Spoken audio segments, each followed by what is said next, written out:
What is up, everybody? Welcome back to the channel. My name is Surf Shopping, and today I just wanted to go over all of the content that we just received this week with the fall seasonal event. I gotta say, this is a great improvement from all of the previous seasonal events that we have experienced in NGS, and I'm excited to share my thoughts with you, as well as how you can capitalize off of all of the great rewards that will be available for this month. Let's go ahead and start with the seasonal point rewards. They are fantastic. At the NPC Chamois, you can exchange those seasonal points for the Crystia weapon series, and this weapon is actually really useful for both new and old players looking for some equipment. The real reason is because it has lasting power going into Stia with its item potential. Its item potential is called Absorption Unit, and at level 4 it provides 25% potency, but the big kicker is that it gives you photon power back every single time you defeat nearby enemies. As many of you know, we do have a skill in the game in the Force skill tree called Eradication PP Gain, and that was a necessary skill in order to PSE burst as efficient as possible. The reason being, you're killing so many monsters during PSE bursts that one skill allowed you to remain topped off on PP, so you could continue to spam your AoE skills and kill as many enemies as possible. This item potential on the Crystia series is pretty much imitating the Eradication PP gain by giving you PP whenever you defeat that nearby enemy.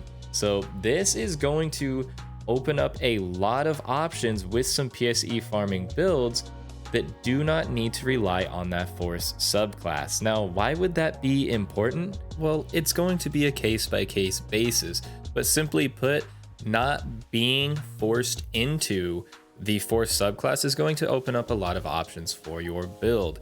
If you want to go a really wacky multi-weapon build, you can, and you can still have a great weapon for PSE bursting and have something else equipped on top of it.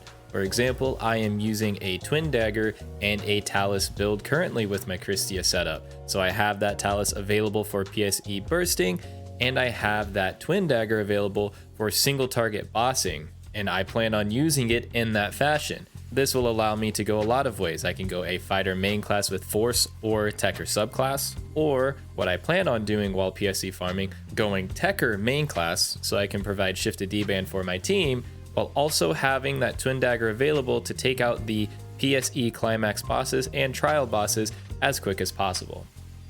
Not only that, but there is a weapon enhancement event going on right now, so these Crystia weapons are very cheap to enhance, very cheap to upgrade, and there is a 10% augmentation bonus event going on right now, so it's much easier to successfully augment this Crystia series weapon. In that seasonal point shop, there is also 3 different tiers of armors that come augmented to support all 3 potency types, which will help any new player progress through the story missions and get you into some of that endgame content. And one of the really cool things about this event compared to other seasonal events is that Chamois has an additional exchange shop that unlocks once you go out and gather some resources for her. This is where you can get color variants of every single relic weapon in the form of a camo. It's going to require you to go out and get these blue full sight or green owl sight ores, which are unique to this seasonal event. These ores are earnable through the Stellar Pack trials that can be found in exploration zones or combat sectors. You can also exchange for every hybrid boss soul available in game, as well as the hybrid Gigas capsules that are currently available in the game. So if you were planning on making hybrid weapons and units, some of the best capsules for your build are available through this exchange shop. These are going to require Autumn Lattice and Autumn Earlis ores, which drop from seasonal enemies as you defeat them. Don't worry about this. If you're going out farming, you're going to have plenty of these ores. Another great thing is Randomite is back. This is a weekly respawn of ores that will give you a bunch of resources required to upgrade your gear, limit break your gear, and unlock item potentials on your gear.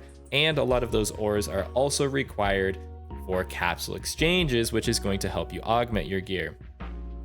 Not only that, you also have the chance to drop some of that green owl sight and blue full sight required for those relic color variant camos. Let's get into the limited quest. This is actually a pretty good seasonal LQ. It's a static 5-minute timer that has you boss and mob rushing for the most points, and it's simple and effective. The rewards are actually great too. This is currently the only place you can farm those Autumn 22 special scratch tickets if you were looking to get any of the rewards in that lineup. Plus, the experience here is unreal. You can get over 1 million EXP on a rank 5 limited quest. So this is comparable to the EXP you receive in Kavaris Yellows, since most of those runs would take about 2 to 3 minutes and net you about 500k EXP. And in this limited quest, you're getting 1 million or more EXP in 5 minutes. So all in all, this is a great place to earn seasonal points, earn loot, get enhancement gear, the scratch tickets, class cubes, and level easily. You really can't beat all that this limited quest has to offer right now, so take advantage of it. The only downside is that it does get repetitive. The monsters are always the same, they always spawn in the same area, so after a few runs, you kind of know the rotation that you're going to do and you kind of understand what you're supposed to do to get the most points, and it doesn't change. So it still has that lack of variety. So when my group that I was playing with got bored of the limited quest, we simply swapped right on over to combat sector farming for some more points and chances at those Crystia weapons.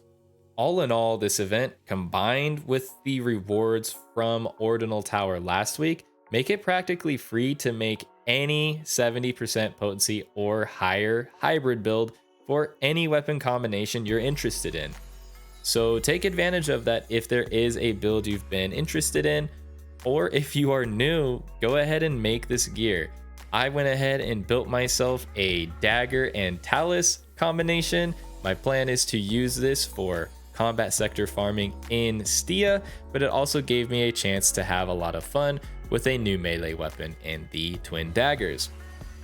With all that said, let me know what you enjoy about the seasonal event. Do you think Sega is finally figuring out what we as players want with these events? And if you have any other comments, be sure to write them down below and I'll make sure I get back to you. If you enjoyed the video, go ahead and leave a like. Don't forget to subscribe so you can be notified for any future content releases I make on this channel. And with all of that being said, I'll see you all in the next video real soon.